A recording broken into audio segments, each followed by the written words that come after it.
Ready? Okay. All right. Well, here we are. We're going to look at male urogenital system.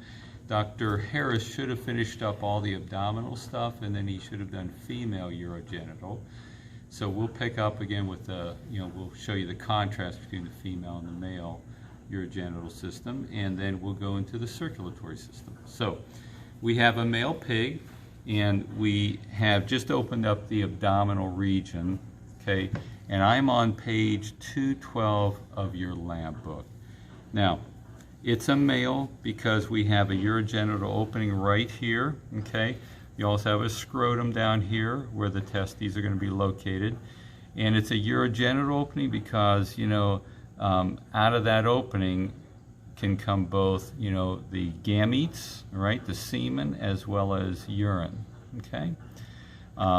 So when we look in the abdominal cavity of this animal, you already know this is small intestine, right? And now I'm looking down here. This is the urinary bladder, and I see right down here these two tubes, okay? And again, those are on page 112 of your lab book, and that would be the vas deferens or ductus deferens. Now, had this been a female, you would have seen, ovaries, and then the oviducts, as well as the horns of the uterus, and that would have all been right here in this portion of the abdominal cavity. Now, when this fetal pig was younger, the testes were actually abdominal, okay? And at some point in the development of this fetal pig, the testes descended down into the scrotum. But when they did that, they took with them the vas deferens.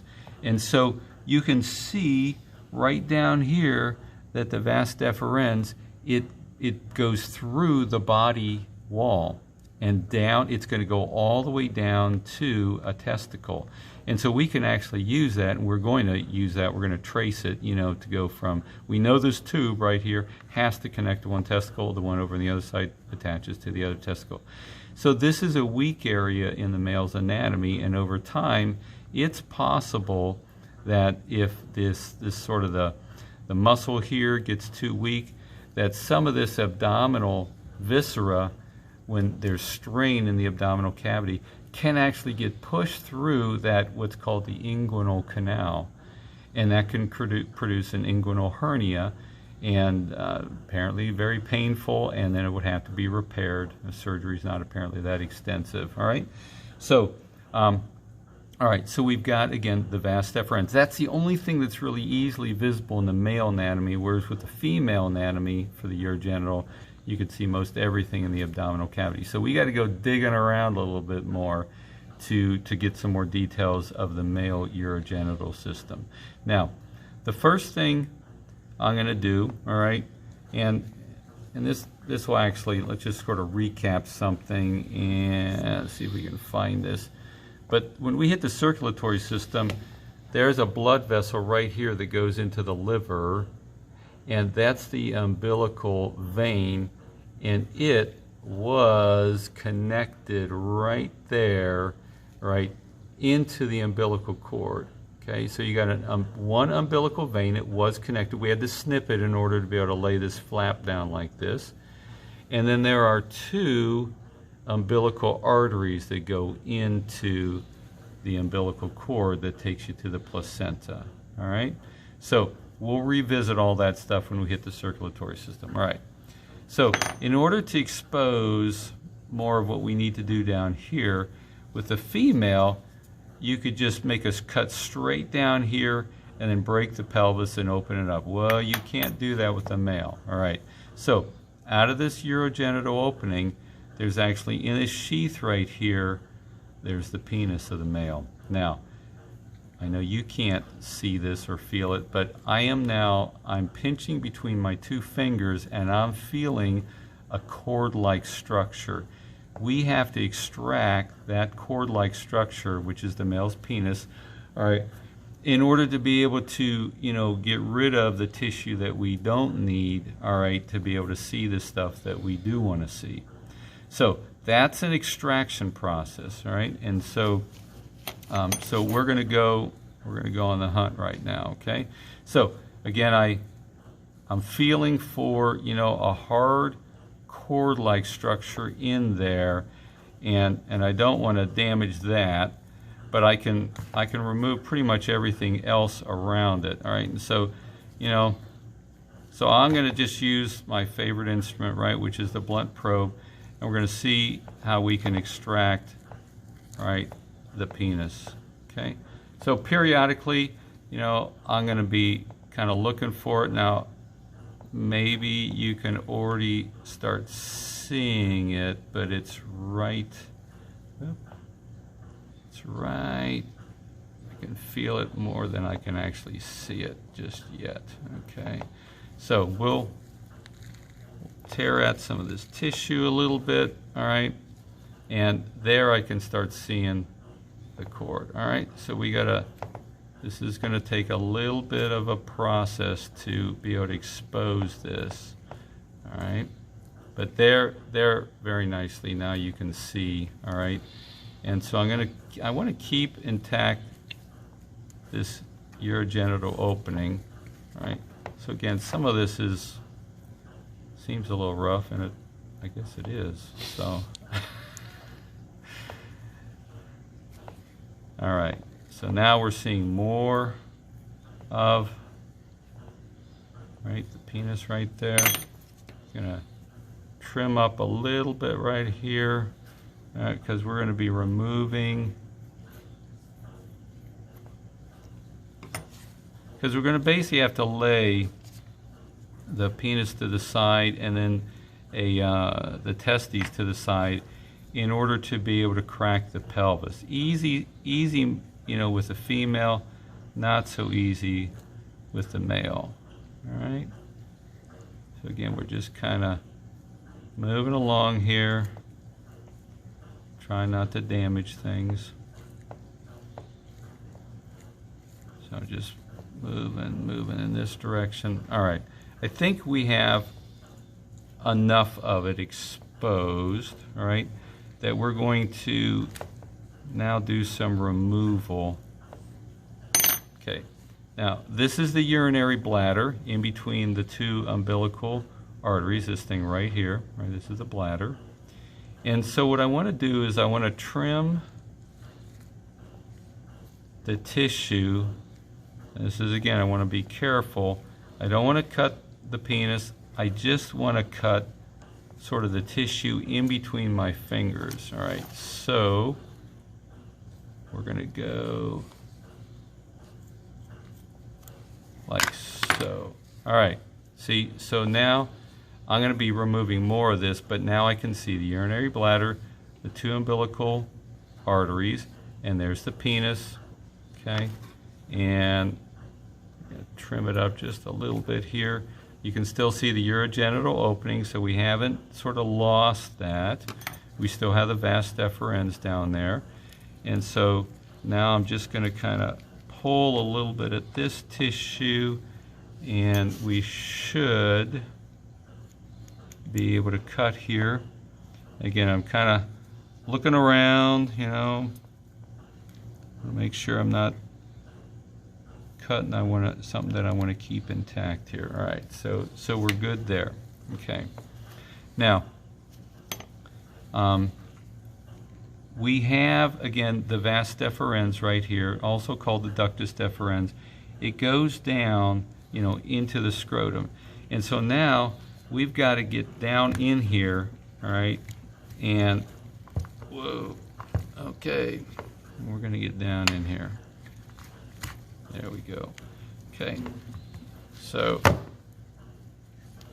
and we basically, the next step is, in this whole process, let me just go a little further here, is we're going to extract and expose one of the testes. And we'll probably pull both of them out, all right? But they're down here, okay? And a little rough at times, but okay, there's one. Now we don't really, it's still in, you know, some tissue here, but the testis should be right in there, and it should connect up to that vas deferens. Okay, so we're just going to kind of gently pull a little bit here, a little bit more, a little bit more. Okay, and now we're starting to see a little bit more of what we want to see. All right, this is one of the testes. So just going to pull that off like that, part with that. Now, you can still, it's still within a little bit of a sheath here. So, see if we can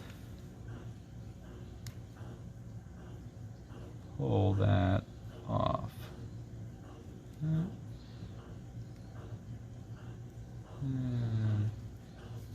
You know, all this is, you know, the tissue's pretty tough,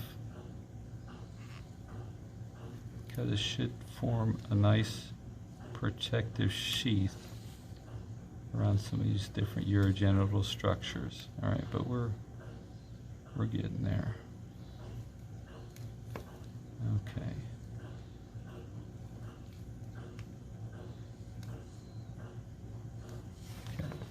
All right, so now you can definitely see the testis right there, okay? And I'm looking, yeah, I want to look on this side a little bit. Oh yeah, here we go. Okay, this little halo around the testis, that's the epididymis, all right? And I guess I should be moving. All right, so we've gone through page 213, and now we're on page 214, all right? So 214, you got the testis out of the sheath, all right, that was around it. You have this little halo around the testis, that's the epididymis, and the sperm are made in the seminiferous tubules inside the testis, and then when they move into the interior of the duct, they start gaining motility, and then I'm just trying to remove a little bit more tissue here. We'll snip that off here in just a moment. Then they're going to mature in the vas deferens, and then they go from there via the vas deferens or the ductus deferens, right, to the urethra, which we have not found yet. Okay, so again, process. Let's just snip this a little bit here. Is sperm are made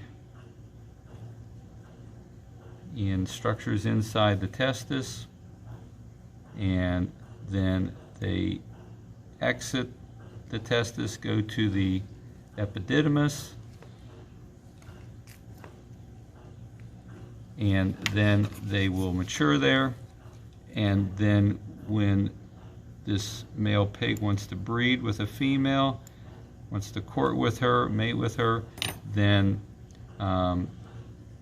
the sperm will go via, all right, this ductus deferens or vas deferens, which connects to the urethra, which could eventually can lead externally through the opening of the penis right here. All right, so that's one of the testes.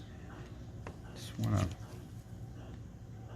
clean it up just a little bit more. Sometimes you start cleaning stuff up and you end up snipping something you don't want to snip, but I think we're doing okay here. All right, so there's one testicle, and we're going to just snip it right here a little bit, so we got to put it off to the side a little bit so that we don't cut it when we break the pelvis. Now we're going to do the same thing to the other side. All right, so we're going to extract a testicle down here in the scrotum. Now the scrotum is, you know, it's out of the body cavity, and so that means it's a little cooler down there, which is necessary for sperm to be able to mature. All right, that's why the testes, they descend. All right, so there it is. Right now I'm not going to extract that testicle because it's the same thing right on the other side. I just want to kind of get them out of the way a little bit here. All right, so we're kind of like that and that, and because the next step is, if we're coming down here, we're on page 215, all right, is we have to break the pelvis to be able to find, you know, the penis that makes a sort of a hairpin turn, connects up with the urethra, and then it actually connects up with the urinary bladder, as well as, right, the vas deferens. In order to see that, we've got to be able to, we have to break the pelvis, right? So I just got to get everything out of the way so I don't, you know, cut something unintentionally. And so I'm just kind of looking it over here. Now, what we need to do is, you know, to kind of protect the urethra, we are going to find a hole in the pelvis, and we are going to put the blunt probe right through that hole, and we're finding a hole in the pelvis. We're not making a hole. All right, so I'm gently probing. I'm going parallel with the urinary bladder, and I'm going, okay, I'm in a hole. Okay, so that's pretty cool, right? I can do that, right? So I mean, I can definitely, I know I'm in a hole in the pelvic girdle, and hopefully, you know, what this blunt probe is right over top, it's over the urethra. Now, all I'm going to do is, right, I'm going to, you know, make sure there's a testicle on one side, there's a testicle on the other side, okay, there's the penis over here. I want to now weaken the bone in the pelvis here, so that when I bend the legs back, it cracks in the right spot, okay? And then I should be able to see the urethra, and then some other structures like the bulbourethral glands, and then the seminal vesicles, okay? So all I'm doing is I'm weakening the bone right now. I'm not actually going all the way through it, okay? I'm just weakening it enough so that this next step, right, so you can kind of see, right, there's my little cut right there. So now this pig is going to do an amazing kind of stretch exercise, okay? And so I'm going to put my fingers right there where I did my break, and we're going to go crack like that, all right? Look at how those knees can bend now. Okay. Okay, so we now have broken through the pelvis, right there and there, and I can start seeing, see, I see a urethra, and I see a bulbourethral gland to the side of the urethra. Now, this is internal to that. It makes a hairpin turn, you know, right, not, you know, it's down here. Now, we don't have to expose that. We'll do a little bit of it, all right?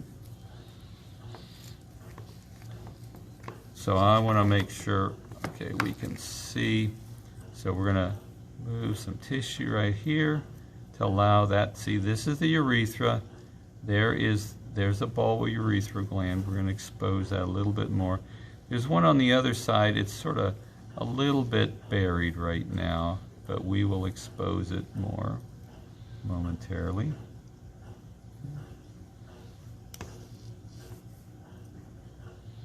And the bulbourethral glands are also called calipers. And again, let's get on the right page here.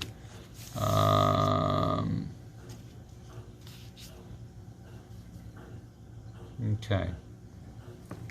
Yeah, so we're on page 216. All right, so this is bulbourethral glands. They add mucus to the semen, right? Semen is being sperm plus other, you know, elements that are added in there that help lubricate the pathway for the sperm when they're going to try to fertilize the egg in the female. Okay.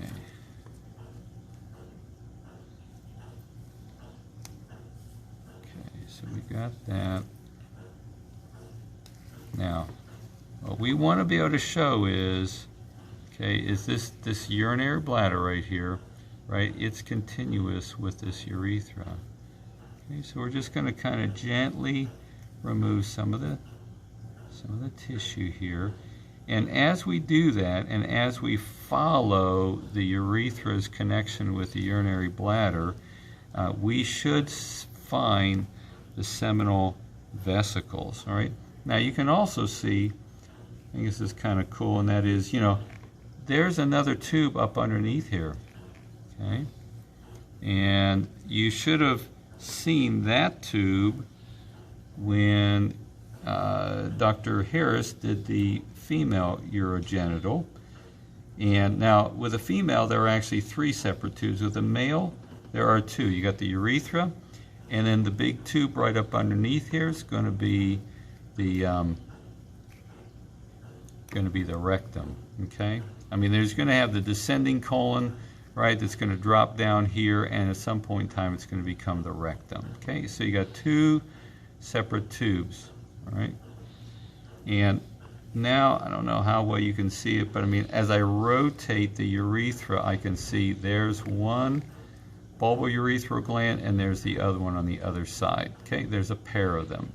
Now again, we need to move forward a little bit more here in order to come up right up against the urinary bladder, so to see the entrance of the urethra into the urinary bladder. And when we do, and we have to do it sort of on the back side here, you will see some spongy looking glands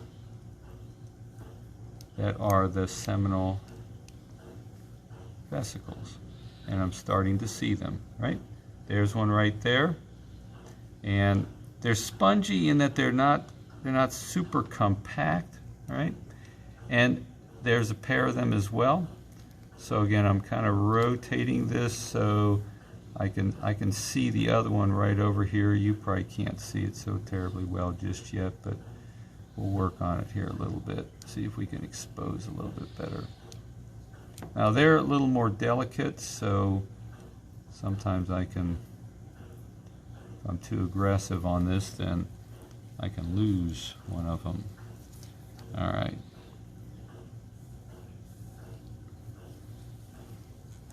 Okay, so I'm looking a little bit more, and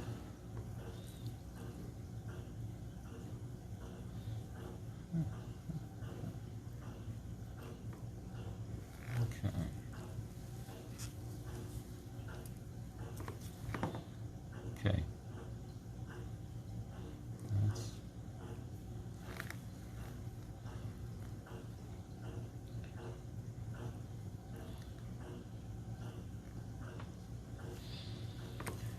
interesting,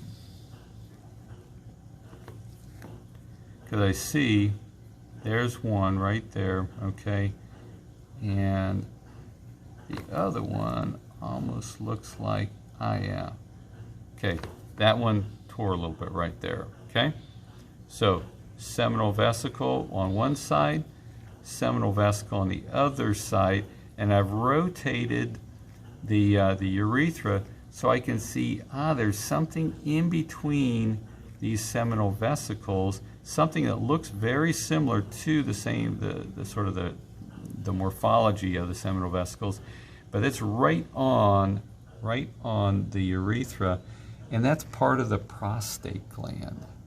Okay, it's in between the seminal vesicles. And all right, so seminal vesicles, they're going to add like fructose, a little energy source for the sperm, and then the prostate is going to be involved in actually regulation of flow of either urine or semen through the urethra. You're not going to have both going at the same time. It's one or the other. Okay, and so there's an internal structure that we're not going to look at, but if you go to page 217 in your lab book, under scope, you can see when you slit this open, the urethra, you can see there's some ductwork in there, right, that the ductus deferens, which feeds right in there, right, you can see how the two ductus deferens, there they like fuse together right there, and they will come and enter into that urethra, okay?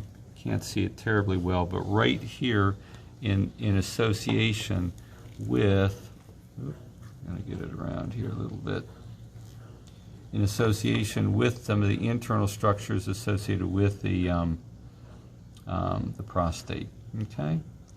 All right, so there you go. There's male urogenital, okay? A little bit more difficult to extract it all than the female urogenital.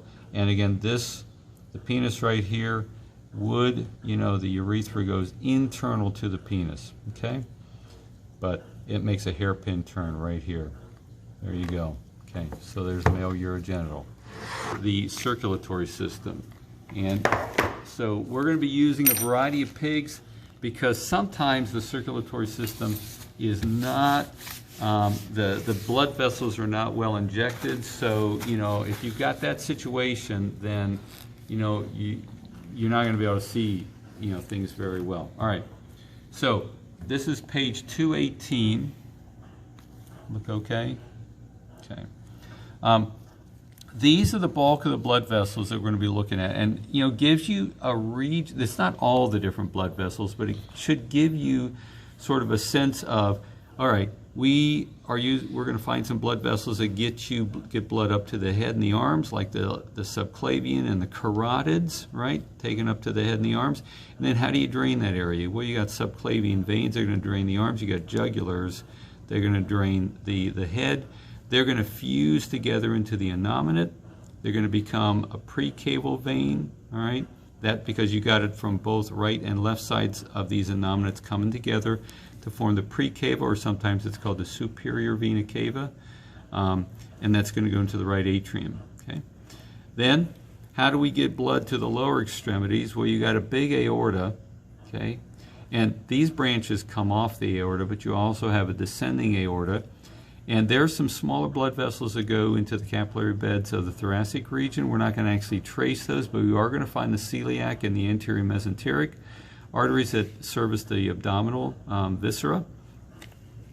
And then you can see, there's a hepatic portal vein. And when we were talking about the hypothalamus and the anterior pituitary, we said that materials from the hypothalamus move to the anterior pituitary via a portal system. And a portal system is always a blood vessel that is in between two capillary beds. There are capillary beds associated with the digestive viscera. There are capillary beds associated with the liver. So the portal, a portal vein, right, in this case it's the hepatic portal, is between those two capillary beds. In most situations, the blood exits the heart, goes through one capillary bed, and then returns to the heart, all right? Because every time you go through a capillary bed, you're going to be losing fluids, you're going to be dropping blood pressure, and so in most cases, again, the blood as it exits the heart goes through one capillary bed, all right? But there are a few cases, like what we see right here, where you actually go through two, and the blood vessel between those two capillary beds is called a portal system, right? In this case, it's the hepatic portal. Then you go to capillaries of the liver. Then you have hepatic veins that are going to then take you to the post cava or the inferior vena cava, and they're going to take you to the right atrium. We have blood vessels servicing the kidney, the renal artery, renal vein, and then the lower extremities, the legs, the iliac arteries, and then the iliac veins, again, reconnecting over here to the post-caval vein. Now, this is an adult circulatory system. You have a fetal pig, and that fetal pig is, getting its nutrients and oxygen from mom and dumping off waste to mom. So, its lungs are not, the system by which it's obtaining oxygen, and so there are some bypasses, fetal bypasses around the pulmonary system, okay? And so one way you can do it is from the right atrium, you can go directly to the left atrium via the foramen ovale, a one-way valve between those two atria. Now, a certain fraction of the blood goes that route. Some of the blood still goes to the right ventricle. A small volume goes to the lung, so the lung can continue to develop. But the bulk of the blood goes through a pulmonary trunk, then to what's called a ductus arteriosus, and then it goes directly to the aorta, bypassing right, the pulmonary circuit. And then it goes either systemic circulation or it goes through an internal iliac to the 2 umbilical arteries. Placenta picks up oxygen, nutrients, dumps off the waste. And then what comes back from the placenta is the umbilical vein that I showed you earlier on. There's one of them, 2 umbilical arteries. This is returning blood to the baby, to the fetus, via the umbilical vein. So that blood's going to be rich in oxygen, rich in nutrients. And then normally the liver is like the place where nutrients are stored, after a meal and things like that. Well, the baby has access to nutrients all the time, so it doesn't really have to store anything in the liver. So there's actually a bypass around the liver called the ductus venosus, where the blood then that came from the placenta goes right to the postcaval vein into the right atrium. Okay. Now, so we're going to be able to see the ductus arteriosus. We're not going to be able to see this foramen ovale. We may be able to see the ductus venosus, where it's right there. Okay. Now, let me just go back here quickly to this, the adult circulatory system. You see that the hepatic portal vein is taking all the blood from the capillaries associated with the digestive viscera, and it takes it to the liver. The liver has first shot at all the stuff that you have ingested, and that means it can store some of that for in between the meals if it needs to release some glucose into the circulatory system to raise your blood glucose levels. It can also detoxify anything that you've taken in through your digestive system, right, before it sends that, those materials to the hepatic vein and then to the heart, to where it's going to be eventually pumped systemically. All right, so the liver has first shot at everything that you've taken, or most everything that you've taken into your digestive system, and it's getting it via that hepatic portal vein. All right, so what we're going to do now is we're going to be moving to, page 220 of your lab manual. And now I've got a series of pigs here, and we're going to be looking at some of these, to see which ones show us what we want to be looking at, all right? So the first thing we're going to be looking at, I'm looking at pages 220 and 221. We're going to be looking at the heart and then the veins of a pig. So, all right, here we go. We see that okay? Okay, because we want to be looking up here. So, so here's the heart, okay? And you can see, use my blood probe right here. Let's see what we got, okay. You have a very, very large blood vessel coming out of the heart. Now, most of the time you think, wow, a huge blood vessel coming out of the heart must be the aorta, but that's not the case. This is, it's called the pulmonary trunk, all right? And so what we're going to do is we're going to look at the blood vessels right in this little region right here, okay? And then we'll focus on the veins, and then what we have to do is actually, in order to be able to see the arteries, which are up underneath the veins, we have to snap these veins. And I'm going to pick another pig where those veins have already been snapped. But first we're just going to take a look at the major blood vessels right around the heart. All right, so I'm going to stand up here for a sec. So here we go, all right? This is the pulmonary trunk, and that means that blood vessel has to be coming out of the right ventricle because it's the pulmonary trunk. That means it's taking blood away from the heart. It's going to be taking blood through the pulmonary circuit.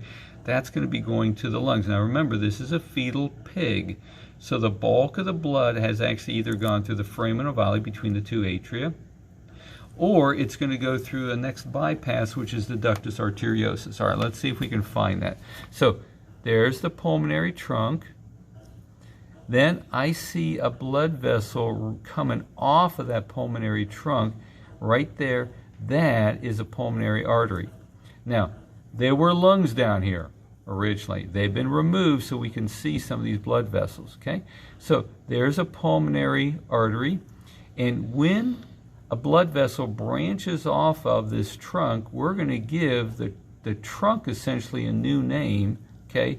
So right downstream, this little section right here, downstream of this pulmonary artery, this little section right here is going to be the ductus arteriosus. That's going to be a fetal bypass shunt that takes the blood, again, away from the pulmonary circuit. All right, now let's see if we can kind of get a couple more blood vessels in here to kind of complete that picture. Okay, pulmonary trunk, and behind it is the arch of the aorta, right there. That aorta came out of the left ventricle. All right, we're going to look at that with a cow heart here not too long from now. Okay, there's the arch of the aorta. This, again, would be the aorta coming out of the left ventricle because it's going to be taking the blood systemically through the body. The arch of the aorta has two branches. This is all part of the arterial system. We'll see more about it in a moment here, but the first branch is the brachiocephalic, and the second one is the left subclavian artery. That's going to be going into this arm. That's actually going to be this blood vessel right here. It's going to go make a little turn right here and, all right, take blood into the arm. So we've got pulmonary trunk. We have the arch of the aorta, two branches coming off the arch of the aorta. And now I'm going to follow, right, this pulmonary trunk. We said as soon as we get this pulmonary artery coming off of the pulmonary trunk, we give the pulmonary trunk essentially a new name. This is the ductus arteriosus. Where does it take me? It takes me right into the descending aorta. Okay? So, do you see that they fuse? They fuse right there. So that means the blood can go right, it can either go through the foramen ovale from the right atrium to the left atrium. Some of it still goes to the right ventricle. That blood that gets pumped from the right ventricle goes through the pulmonary trunk. And instead of going down through the pulmonary artery to the lungs, some still does do that, all right? Still, the bulk of it goes directly into the descending aorta. Now, at birth, when this baby needs to start picking up its oxygen from its own lungs, the smooth muscles in this little section of the ductus arteriosus will contract and pinch it off, and it will be called a ligamentum arteriosum, and no blood will flow through there.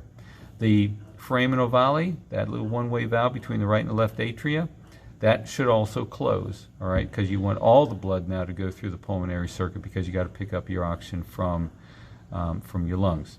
Okay, so let's take a look now. That was a little bit on the arterial system. Again, we're going to focus here on these nice blue blood vessels. Okay, and we're going to just sort of move that one down a little bit here. We see one huge blood vessel coming out of the heart. That's the precava or the superior vena cava. Now, the veins are going to be filled with a blue latex. The arteries should be filled with a pink latex. Okay. Now, blood flow, obviously, with the veins is going toward the heart. Arteries is going always away from the heart. So, let's just kind of get oriented a little bit more here, because these blood vessels, the easiest way to kind of figure them out is to kind of start with the carotid. You got carotids on both sides of the trachea. Remember, there's the thyroid, there's the larynx, the voice box. Okay, the thymus has been removed so we can see the carotid. So the carotids are part of your arterial system. They actually hook up to the brachiocephalic. We'll see that once we snap these veins. And then I'm going from the blood vessel that is closest to the carotid, and the carotid is what you can feel your pulse if you put your fingers up against your neck region, right? Because you're feeling the pulsing of the ventricles as they contract, go through their systole. Then the first blue blood vessel right near the carotid is going to be my internal jugular. Remember, the jugulars drain the head. The next blood vessel is going to be the external jugular. That's right here, okay? The next one, all right, is going to be the cephalic. And again, I'm on page 221. You should be following with me. Now, the cephalic, you can see, was kind of poorly injected. Sometimes that latex doesn't go all the way through the blood vessel, and so you can see it's, sort of, almost half disappears right here. But this is the cephalic, goes up into the shoulder region of the animal. It's a little bit more superficial, all right? And then I'm looking at these two blue blood vessels that parallel this left subclavian artery. These are the subclavian veins, and there can be 2 or 3 or 4 of them. Usually there's only one subclavian artery, but there can be, different numbers of the subclavian veins. Subclavian veins are draining the blood from, this limb. Now, you can see all of these blood vessels fuse right here. And when they fuse, that becomes a new blood vessel. We give it a new name, when all these fuse together. This is called the innominate. And this is going to be, this is the left side of the animal, because you got to kind of get yourself oriented. You got to kind of, it's like you're laying on your back. So this is the right side, this is the left side. There's innominates, and all of what we just had over here, it's going to be repeated on the right side of the pig. When the two innominates come together, they fuse, and that becomes the precava, or the superior vena cava, and that is going to go into the right atrium of the heart of the mammal, for this for this particular pig. Okay, all right. So there's the orientation on the mainly the veins with a few arteries, that we pointed out. We're gonna now show you a pig where the veins have been snapped, because the arteries are typically deeper than the veins, not always like you see here with the subclavians, but here the precava is definitely over top of what we're going to be able to see is the connection between the brachiocephalic and the carotids. All right, so we're going to pull another pig out here, and let me see if I can find a good one. Okay, here we go. A little switcheroo on the pigs. Okay, all right. So look, all those lovely blue blood vessels, they were covering what we're seeing now. Okay, so let's get oriented again. Pulmonary trunk, ductus arteriosus, pulmonary artery, descending aorta, arch of the aorta, brachiocephalic, trunk or artery, left subclavian artery. Okay, so I follow the brachiocephalic anterior, because the blood is being pumped away from the heart with the arteries, and I see a branch coming off of the brachiocephalic. It's going into the right leg. That is the right subclavian artery. Soon as we get the branch of the right subclavian off of the brachiocephalic kind of like gets a new name. It sort of ceases to exist as far as its name goes. And this little piece right here after this branch, this is the this is the carotid trunk right there. And it stops as soon as we get the fork here of the two carotids, And I should be flipping to the next page here, So I am on page 222, okay?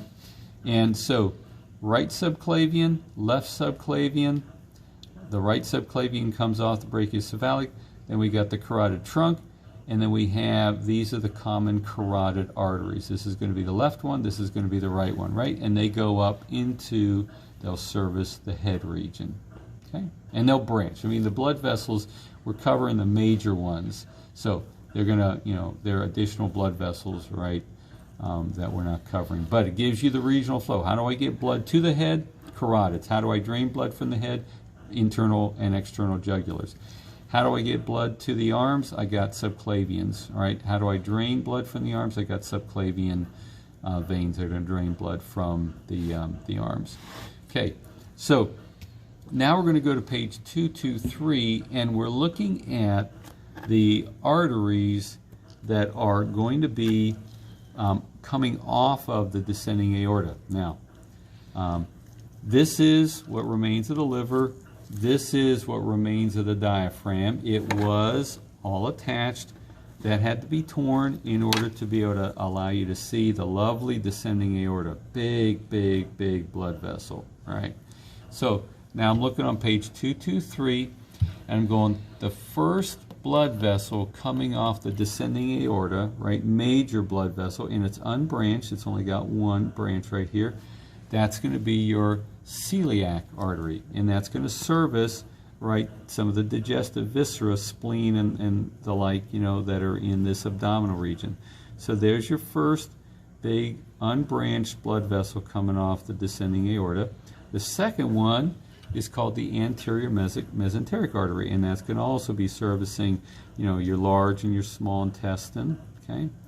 And then the third branch, all right, I'm looking for a pink one coming off the aorta. That's this one right here. That's got to be the renal, okay, the renal artery.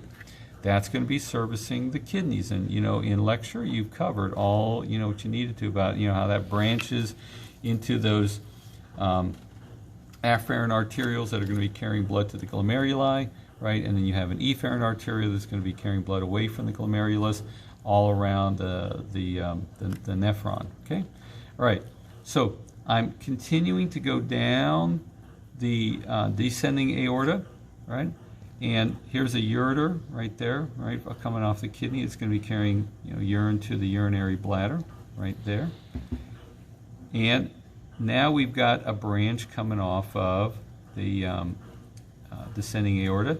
This is going to be your external iliac artery. That's going to be taking blood to the leg. And then I'm going to carefully, okay, I go, okay, there's a branch off of the aorta. Then it's kind of like the aorta, it continues. I see a little branch coming off of this little piece right here. Now, because we got a branch coming off here, this little segment right here, we give it a new name, and this is the internal iliac artery.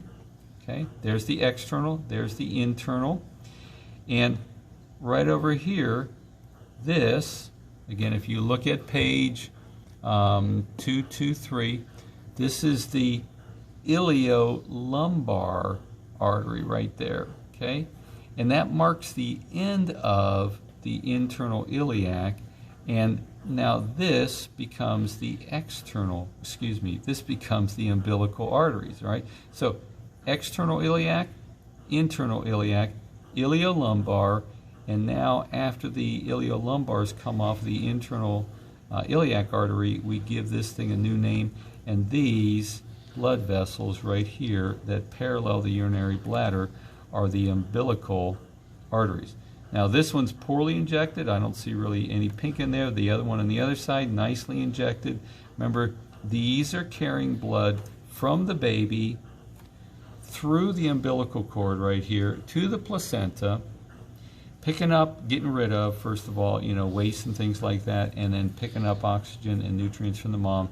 And then what returns, right, through that one blood vessel, the umbilical vein, that's going to take you, right, that actually connects up.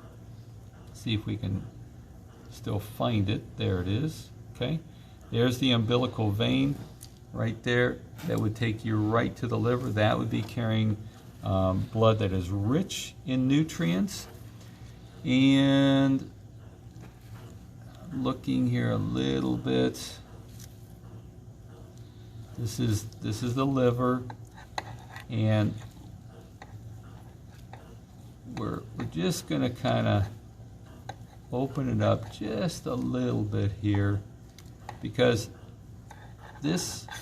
the umbilical vein, all right, is going to be taking blood directly. This is not what I would call a great shot, but I mean, this is going to be taking blood via the ductus venosus directly to the inferior or the postcable vein. So this looks like this would be the ductus venosus right here, because it would be taking that blood directly from the umbilical vein right to the inferior vena cava. Okay, all right, maybe not your best shot of one, but not too bad. All right, so let's go on to, and now I don't see like a great example, like it doesn't look like it's injected well at all. There should be a blood vessel coming out of here that's going to be your iliac vein, but it's not injected, so I don't see it. We'll see if we can find it on another pig. We're kind of looping around now. This is going to be your renal vein, all right? So if I flip the digestive viscera, I can see two renal veins right here. This is the inferior vena cava coming in here, or the postcaval vein. And I'm on page 225 now. And I'm looking for, right, I've got, this is the postcaval vein. Again, it goes by inferior vena cava.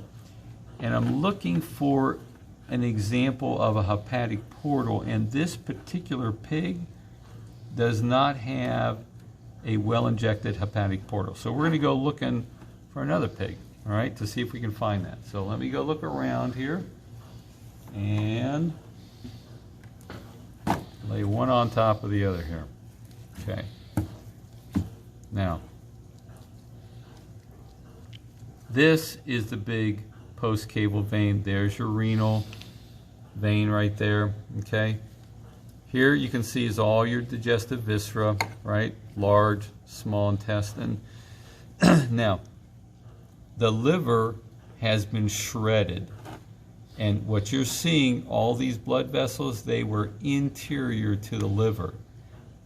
Now, we'll name them in just a second, but look, there is a huge blood vessel. Now, it's a little bit poorly injected right here, but I can see a big blood vessel that would be taking blood from the digestive viscera to where the liver was. This is hepatic portal. This is the post cava, right?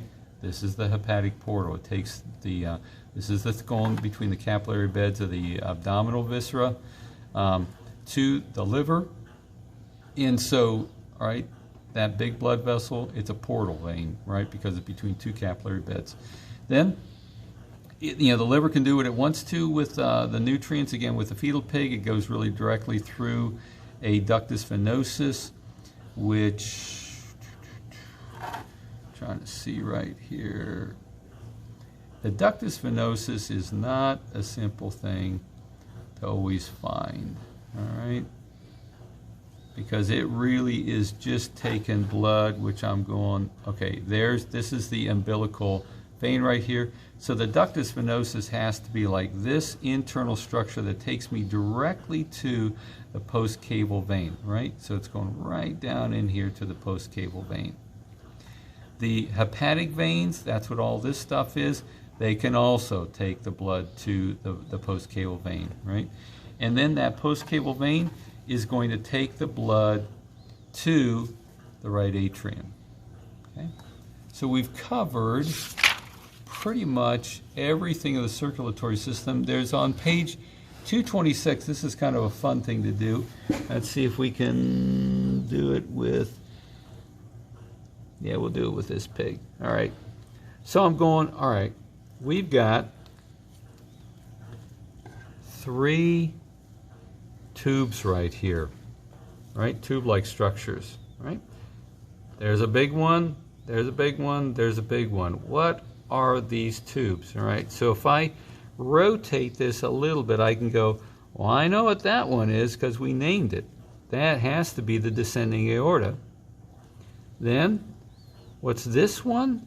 Well, looks like it's kind of related to this blue one down here. I don't see the blue so well, all right? So this is the postcaval vein, or the inferior vena cava.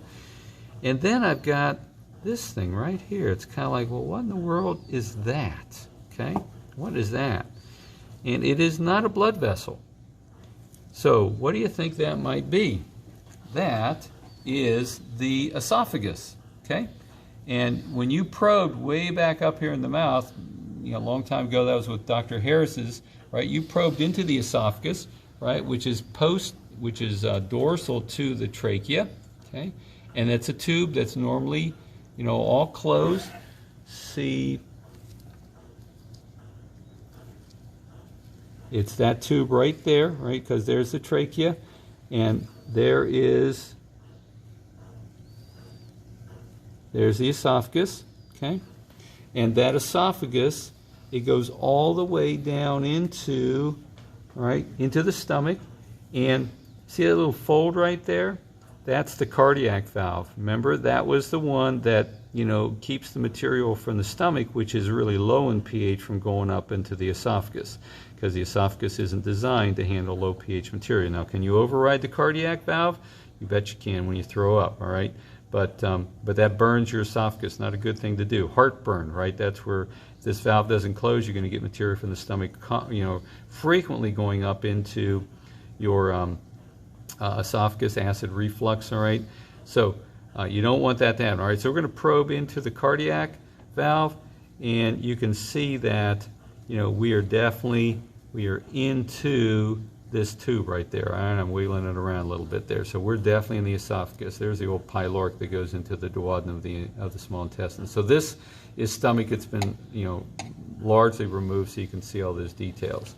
All right, so that's the circulatory system. Let's do something with the cow heart. All right, so the cow heart's bigger than the pig heart, so it allows us to see some details here. Okay, so when you were looking at the heart in the pig, you had this kind of orientation, right? Where this is the coronary sulcus. There's a coronary artery and vein right there. It distinguishes or marks the boundary between the left side of the heart and the right side of the heart, right? So this is the side of the heart that's going to be pumping blood systemically. Right side is going to be servicing the pulmonary circuit. So if I look at, all right, just to get oriented here a little bit, okay, big blood vessel coming out of, you know, this side of the heart, that's got to be the pulmonary trunk. And then behind it is going to be what is left over of the arch of the aorta. Okay, just gives you a little oriented there. These are the auricles, temporary storage structure for blood if the atria happen to fill. Okay, and if I open the heart up a little bit, now look, this heart's bigger than your heart. This is a cow heart, and they're going to get even bigger than this. All right, but this is muscle. All right. Now, remember, this is the left side, this is the right side. This is pumping through the pulmonary circuit, this is pumping through the systemic circuit. So which side is thicker? Now, I'm not saying this is a small muscle, but this side is thicker than this side. This is the side of the heart, right? This is the ventricle down here that's going to be pumping blood systemically, okay? This is going to be pumping blood through the pulmonary circuit. So the blood that comes out of the right ventricle doesn't have as far to go as the blood that's coming out of the left ventricle. Okay, all right. Let's go ahead and, all right, this chamber, this is a left ventricle, right ventricle. We'll get to the atria here just a sec, but let's look at these, our flap-like structures, right? These are going to be sometimes they're called AV valves, atrial ventricular valves. The one on the right side, this is the tricuspid, has 3 flaps, even though you really don't, the flaps have been cut, so I don't really distinguish 3 flaps. This is the bicuspid or the mitral valve, right on the left side of the heart. And you can see that these flaps are hooked up by these little, you know, chordae tendineae. And I'm going to flip this thing over for just a sec, but it's hooked to a papillary muscle. Okay, so the flaps are hooked to a papillary muscle. So let's see if we can kind of imagine what's going on here. Okay, so you've got these are, say, the flaps of either the bi or the tricuspid. Now, when the atria, which would be above, right, these are the valves that are separating the atria from the ventricles below. Okay, so the flaps are just sort of hanging in there when the atria contract, right? And then the blood goes from, say, the right atrium down into the right ventricle. Okay. When the right ventricle is going to undergo systole, it's going to squeeze, and I want all that blood to go through the pulmonary trunk. I don't want it to go back up into the right atrium. So the flaps should go like this and then should stop to seal that gap between the opening between the 2 chambers. And those those cords attached to the papillary muscle, right, they should allow the flaps to go to this degree, but not to this degree, right? Because if they go all the way like that, then the blood can gurgle back up into the right atrium. And so, so those, everything's well designed, right? And I mean, whether it's the mitral valve or whether it's a tricuspid, the same thing is going on. When the ventricles contract, I want the blood to go, either through the pulmonary circuit or to the systemic circuit. I don't want it to go back right where it came from, which would be the atria. And so those flaps have to be held at a certain position to kind of seal that hole between the two chambers, right? So those are, right, that gives you a visual of these, these valves between the ventricles and the atria above. Now, we can also see one of the valves. If I'm staring right down in there, I see little flap-like structures. That's a semilunar valve, right? And that would be a semilunar valve that's going to be in the aorta. Now, the semilunar valve, if we kind of envision that, the semilunar valve looks like this as far as its orientation goes, right? So if the heart's like this, the semilunar valve is in that up position. Okay. So the ventricles contract. Remember, they contract from the bottom upwards because they're wanting to push the blood right in this direction up and out of the heart, either through the pulmonary or the systemic circuit. So when that happens, then the flaps on those semilunar valves, all right, they're open and the blood gets shot right out through the aorta, the pulmonary trunk. When the ventricles now relax, that blood that was just shot out through the pulmonary trunk or the aorta is going to want to come back down into, right, those ventricles. Well, if the flaps of the semilunar valve are positioned like this, well, what's going to happen when the blood starts to go back down, right, that big blood vessel into the ventricles? Those flaps are going to go like this. They're one-way valves, all right? They don't need any kind of papillary muscle or anything like that. They're simply because of the blood pressure kind of pushing upon, right, the tops of the flaps are going to cause them to close like that and prevent any kind of blood flow from going back into the ventricles. Okay, well designed, right? Pretty cool heart. Okay, so let's take a look a little bit at some of these blood vessels, and let's see if we can sort of first go like, oh, look, these look a whole lot different from these. These look kind of flimsy. These look really nice and firm, right? So these are my arteries, big, thick layer of smooth muscle, and these are veins, okay? So they have smooth muscle, but not half as much as what you see in the arteries, okay? Now, we talked about this as being the pulmonary trunk, all right? So that means it is coming out of the right ventricle. Now, we can't really get our finger down into the right ventricle pretty easily at all, right? This is going to be the big aorta. This is going to be part of the arch of the aorta. The first branch off of the arch of the aorta is the brachiocephalic. That's what that blood vessel is, all right? So we've named these two.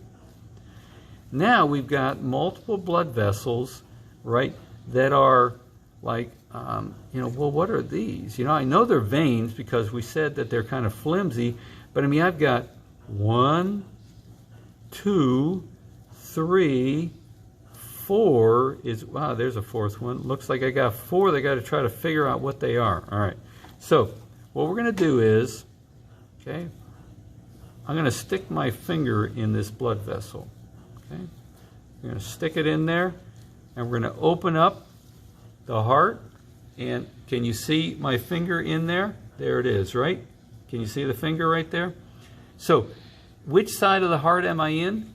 Remember, the thick side is the left one, so this is the right side. So now the first chamber that a vein is going to go into, if it's in the right side of the heart, has to be the atrium. All right, now the atrium is above these flap-like structures, right? So just a little bit in there, the tip of my finger, that should be, it's in the right atrium. Okay, so if I'm in the right atrium, then this blood vessel has to be one, either an inferior or superior vena cava or a pre or post caval vein. Okay, now there should be another blood vessel, right? Again, it's either the inferior or the superior that joins into, with this one, into that right atrium. And so I've got to find, okay, so I'm going to put my finger back down into that vein, and I'm going to poke my finger, right, in some of these other blood vessels to see if I can find my other finger, right? I just did.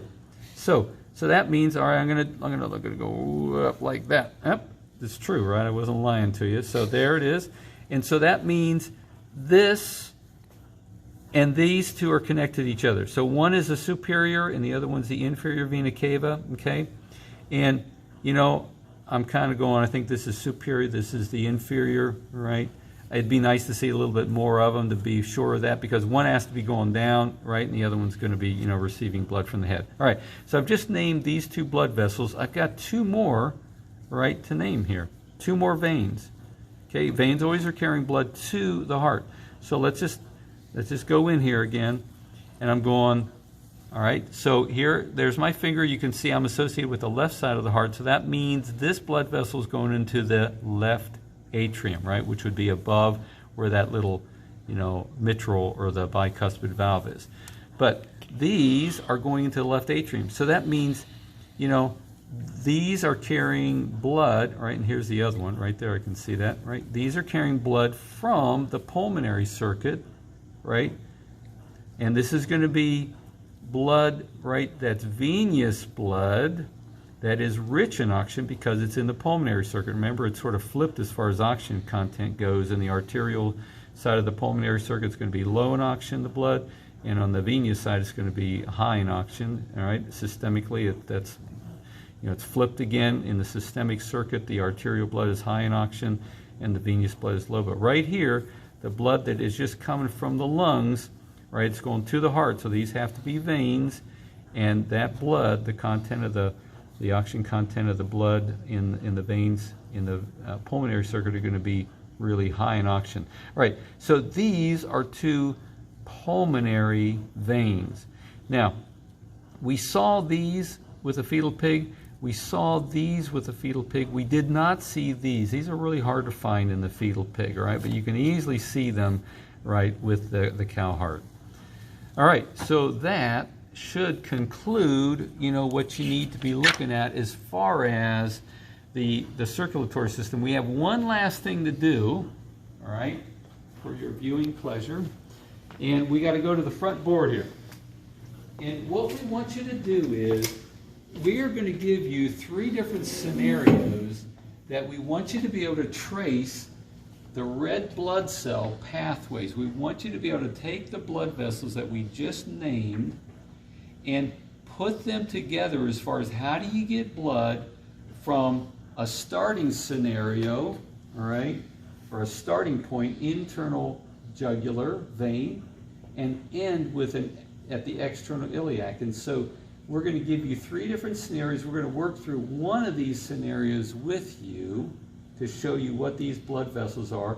But the point behind this exercise is we want you to be able to understand that these blood vessels, the ones that we've asked you to find with the fetal pig, allow you to go from one point, deliver whatever it is you want to deliver, the oxygen, the nutrients, and then return to the heart, okay? And so now, in this whole scenario, we're going to name blood vessels and heart chambers. We're not going to name organs. We're not going to name valves in the heart, just blood vessels and the ones that we named, and heart chambers. Heart chambers being right, left atria, right, left ventricle, okay? We are going to distinguish the pulmonary trunk from the pulmonary artery. We would call those 2 separate vessels. But we're not going to distinguish between the aorta and like the descending aorta, like the arch of the aorta and the descending aorta, all right? So our example here is going to be, we're going to start with the internal jugular vein. Remember, that was up in the neck region. And we're going to trace a red blood cell starting at that point, and we're going to end at the external iliac artery. And this is for an adult circulatory system, so we're not talking about any kind of fetal shunts. We're not talking about the ductus arteriosus of the foramen ovale. So, internal jugular vein. Where does, you know, it's it's taking blood from the head now toward the right atrium. Now we've given you some intermediate steps here so that you can kind of like make sure you're in the right point, or you should be at step 5 at the right ventricle. So internal jugular vein is draining blood from the head region, and it's going to fuse with another blood vessel before it gets to the heart. So internal jugular, it's going to fuse with the innominate, all right? I'm going to call it the innominate vein. Innominate vein. The innominates, right, and I'm not distinguishing right from left or anything like that, they're going to fuse into either the precava or the superior vena cava, okay, because they're coming from both sides, right and left, and then the precava goes into the right atrium. Then we go to the right ventricle, so we're tracking, right? We're good. We should be on step 5. All right, what comes out of the right ventricle? This is the adult circulatory system. All the fetal bypasses are they're not functional, right? So we want to go from the right ventricle. That's going to take us through the pulmonary circuit. So this should be then the pulmonary trunk. Remember, we said we're going to distinguish the pulmonary trunk from the pulmonary artery. So the pulmonary trunk is that huge blood vessel coming out, that's the first one you see when you look at the heart. The pulmonary trunk, all right, to be able to get to the lungs, branches into the pulmonary artery. Remember, we said we were going to distinguish pulmonary trunk from pulmonary artery. Now, 8, don't put down lungs. We're not putting down organs. We're putting down blood vessels and heart chambers. So now we know the pulmonary artery is going to take us to the lungs, all right? So we know that that's there, right? But we're talking blood vessels. So we're at the lungs. How do we get back from the lungs to the heart? Well, we've got a pulmonary vein. Whoop. Let's clean that up a little bit, right, like that. And that should take us to, the pulmonary vein should take us to the left atrium. And the left atrium should go to the left ventricle. And remember, we're not distinguishing the, arch of the aorta from the aorta. So the left ventricle, what comes out of that is the aorta. And then the aorta goes all the way down, and we can pick up the external iliac, off of the aorta. So that's going to be the external iliac artery. All right. So let me just see. That looks right because we went all the way to the external iliac. That's where we ended up. All right. And so that should be your last step. If you remember, the big aorta, we had a couple of branches, the celiac and the anterior mesenteric, and then as it continued down here, we had a renal artery, and then we had a branch coming off here. That's going to be our external iliac. Then we had a short little branch of the internal iliac, and then we had the ilia lumbar, and then this became the umbilical. Well, that was with the fetal pig. That became the umbilical arteries. Okay, that's all blocked off for the adult circulatory system. So that should cover it, all right?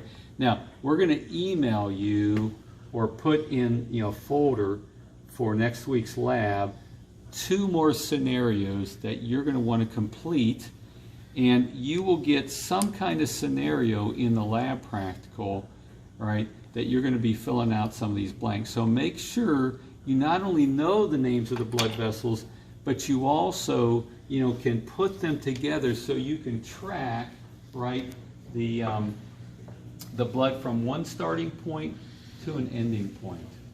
All right, and that should cover it. All right, so hopefully you enjoyed the circulatory system and the male urogenital system. Sorry we can't do it in person, but blessings on the rest of your day.